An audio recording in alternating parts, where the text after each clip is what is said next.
Hello, hello. Back again in the garage. What's new? So last night I uploaded that video for you guys, and then after I got done editing it and whatever, I said screw it, and I came back outside. My camera was freaking dead, but yeah, I got the motor in the car, and it is looking awesome. I actually did this all by myself. You can put a motor in and shit in a Honda pretty easily by yourself. A good tip here is just to leave the T-bracket attached to the rear mount, and then just worry about the two side mounts. And if you get those in, you can literally just pick up on the back of the motor to get the bolts in on the T-bracket. So now I'm going to button up some stuff with the car now that the motor's in. I have to get a set of axle shafts for it because the axles that were in it currently, or that were in it when it came here, were out of like an automatic or something, and they did not fit properly, and they clicked like a son of a gun. And yeah, so I'm gonna go get some axle shafts for it. So I'm gonna go run to the store quick and get those. This is my beater Mazda 6. I got this car for like $1,000 like 3 years ago or something, and it had 230,000 miles on it when I bought it, and I have not changed the oil in 40,000 miles because it burns so much oil that yeah, why change it? I drop the filter once in a while, but that's about it. Yeah, anyways, this thing has been awesome. I have a video on my channel of actually fixing some stuff on it if you guys want to go check those out. They're really old, but yeah. But yeah, it's fucking cold out here in Wisconsin. It's like 30 degrees and super sunny out. Still cold. This thing's quite a talker in the morning, if you know what I mean. Under the hood, she talks a little bit. We just got the right axles for the car now. Obviously before it had like automatic axles in it or something like that, and they didn't fit right, so we're putting the right ones in now. This stuff's pretty self-explanatory. You got to pull the lower ball joint, move the spindle out of the way, and pull the shock bolt down here and the tie rod end, and then this can kind of swing out. You can slide your axle in, which I'll show you quick.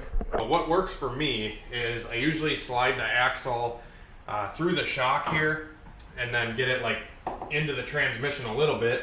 All right, got to get it through the shock here first, like through this like hoop, and then slide it into the trans part of the way. Get it started. There we go. And then I put the spindle side of the axle in next. So slide this sucker in here.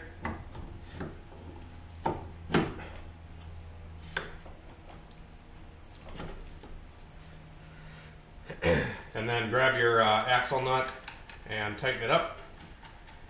You don't have to torque it or nothing, just get it tight, like hand tight. And then I take the spindle here and I use it as like a hammer almost. And I just push it like that. And then the axle seats in a lot easier. You could just bang on the end of the axle, but you risk, you know, damaging the axle or the threads or something like that. So, like I said, taking the spindle like this and using it to kind of tap the axle works awesome. Now we're moving on to the passenger side here, and you're going to have this intermediate shaft which bolts to the engine, and then the axle slides into that. So yeah, we're going to bolt this on next, and then we'll get the other axle in. Next, I'm filling the transmission up just because it's a lot easier when none of this shit's in the way. But yeah, in Honda manual transmissions, this is the only stuff I ever use. I've tried like Honda manual trans fluid and Valvoline synchro mesh and just regular oil. I've tried all of it. The Pennzoil synchro mesh works the best. You can't get the Valvoline synchro mesh, that shit sucks. The Pennzoil stuff is where it's at.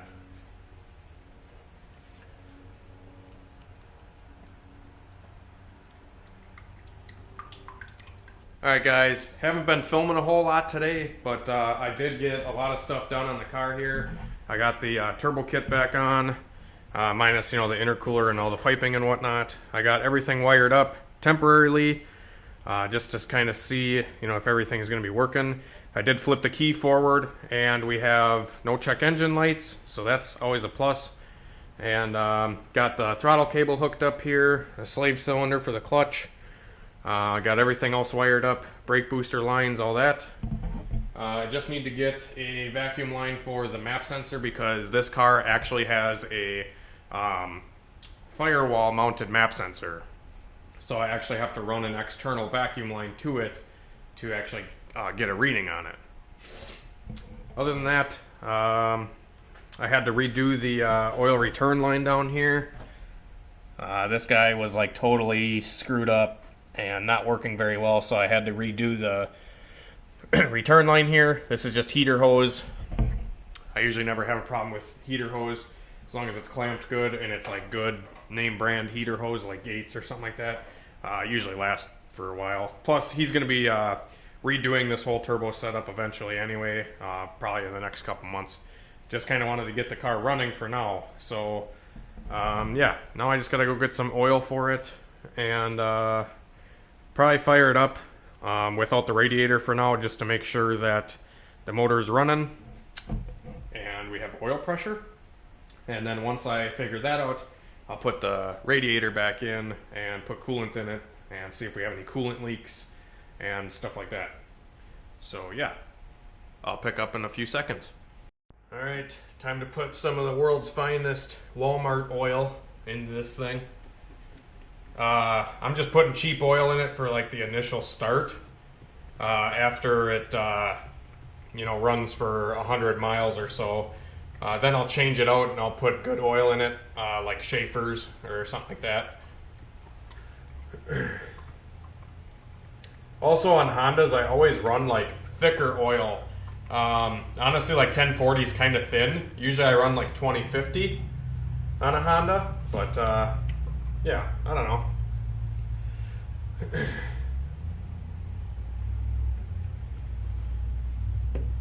But yeah, this stuff is like, I don't know, $9 or $10 for a frickin' jug, a 5-quart jug, which you can't beat. This thing leaking its brains all over yet. Looks dry, other than all that fucking transmission fluid I spilt. But yeah, she's looking dry.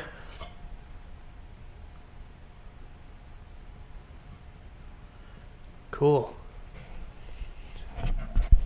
Alright, I'm about to fire this thing up for the first time. It's always nerve-wracking, like firing up a new motor that you just built and literally touched every single frickin' nut and bolt in the motor and every frickin' part. It's definitely like nerve-wracking. But we will start this thing up. I have not started it yet at all. I'm not lying either. I didn't like start it before I said this, that I knew it run or anything like that. So you guys are getting the total uncut version here of the first start. So yeah, I got all my vacuum lines situated. There's no fuel leaks. I think we're good. I'm just trying to think of anything else that could possibly be wrong. I got oil in it. We're going to wait on the radiator and stuff until we know it runs. So, yeah. Alright, fuck it. Let's just do it.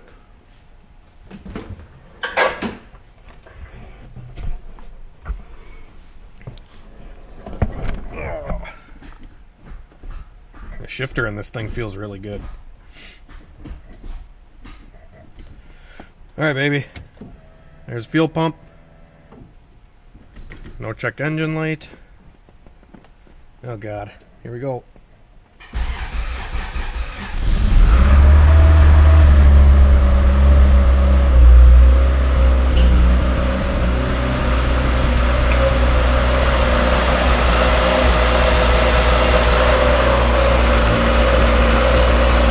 No, it's not in gear either.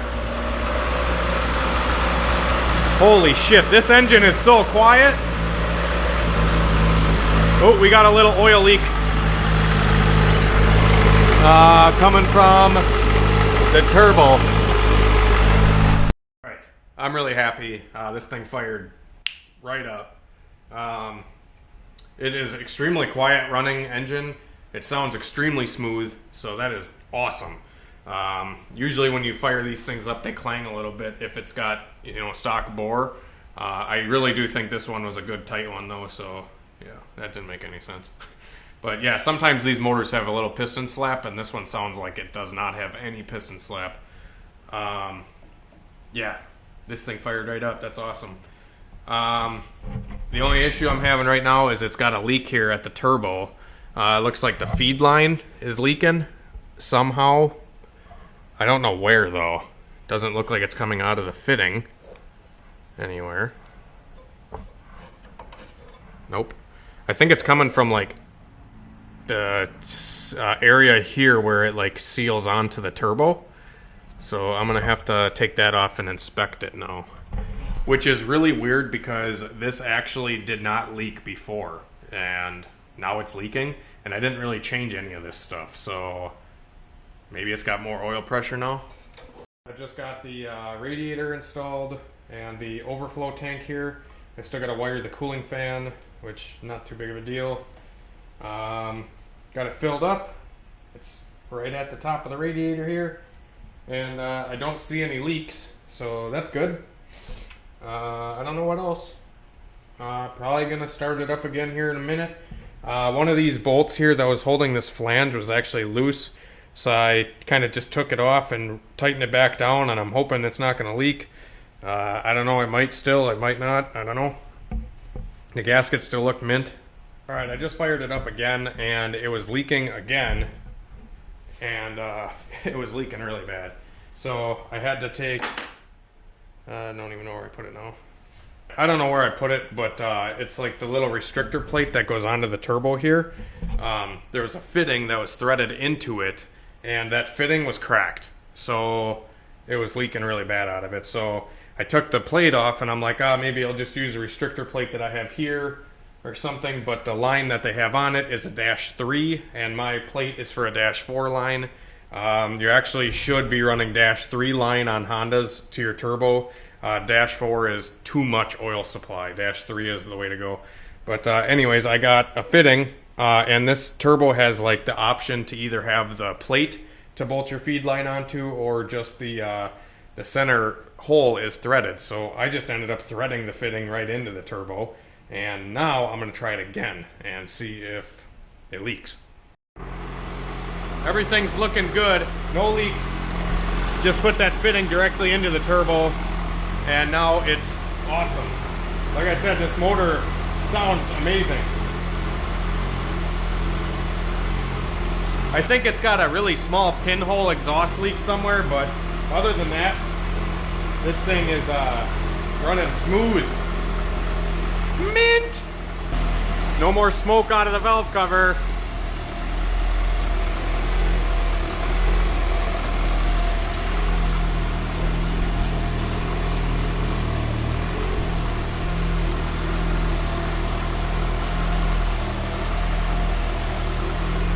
Now I'm just going to let it warm up and give it a heat cycle. So warm it all the way up to full temperature and then shut it down and let it cool off. You know, probably till tomorrow. And then I will fire it up again and do it like 2-3 times. This thing's just fucking mint. No leaks that I can see. Anything over here? No cam seals leaking. No head gasket leak. It's got a little vacuum leak I can hear. I think one of these vacuum lines back here is leaking. Yeah.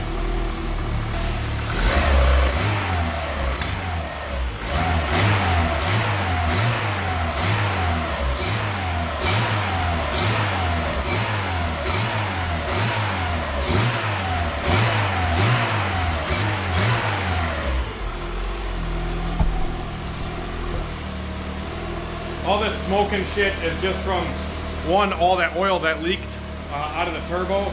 Some of it got onto the manifold and whatnot, but that's just what that is.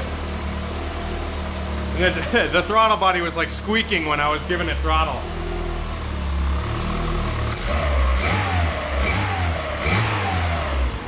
It says, "Where's my turbo?" Alright, so the car was actually running really rich because of that vacuum leak at the map sensor here. The vacuum leak was at the map sensor, so the map sensor was actually reading less vacuum, which means it's going to send more fuel into the engine and was causing it to run rich. So I just ran the map sensor directly with a piece of hose and deleted all the other bullshit like the boost gauge and whatever, just to make sure this thing's running smooth, which it is running super smooth now. It's a little rich, like 12.8, which isn't bad. 13 almost, yeah, 13.0. All I can say is this thing is awesome. Like, this thing's just sitting here chilling.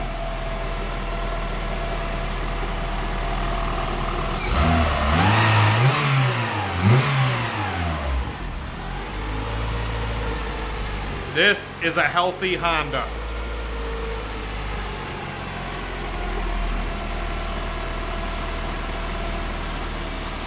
So yeah, like I said, I'm gonna let this thing warm up, give it a good heat cycle. One way to check too, if you got a good intake system, like I recommend in the last video, to make sure that gasket surface and everything is spot on and clean. A lot of times if you have a bad intake gasket, you can put your hand over the throttle body right here and it'll continue to run. Or if you have any other vacuum leak or boost leak, this is a quick trick to determine if you have a leak or not. And in this case, yeah, no leaks here. I just put my hand over the throttle body to cap the motor off, and that's a good indication to tell you, like, hey, this thing's good, or hey, it's got a vacuum leak. But literally, like, I haven't tuned it or anything, and it is running extremely good. When you initially fire it up, the idle moves a little bit, but after it's been running for a little while, this thing just runs buttery smooth, like super steady idle, everything. So I'm excited. I'm gonna get the piping on and all that stuff in the next video. But yeah, this was a little bit shorter of a video. I don't know if you guys enjoy the longer ones or the shorter ones. You let me know down in the comments and let me know what you guys think of this build.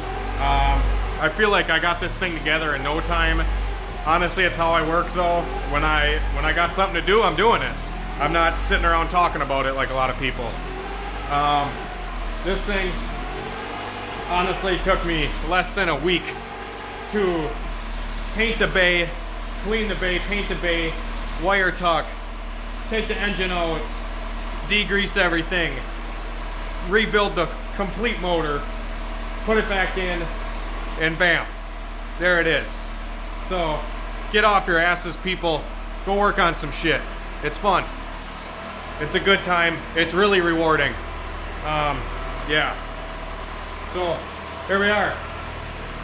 Have a good one, guys. Subscribe if you're new. Give this video a big thumbs up. And yeah, stay tuned tomorrow. We'll get this thing on the road.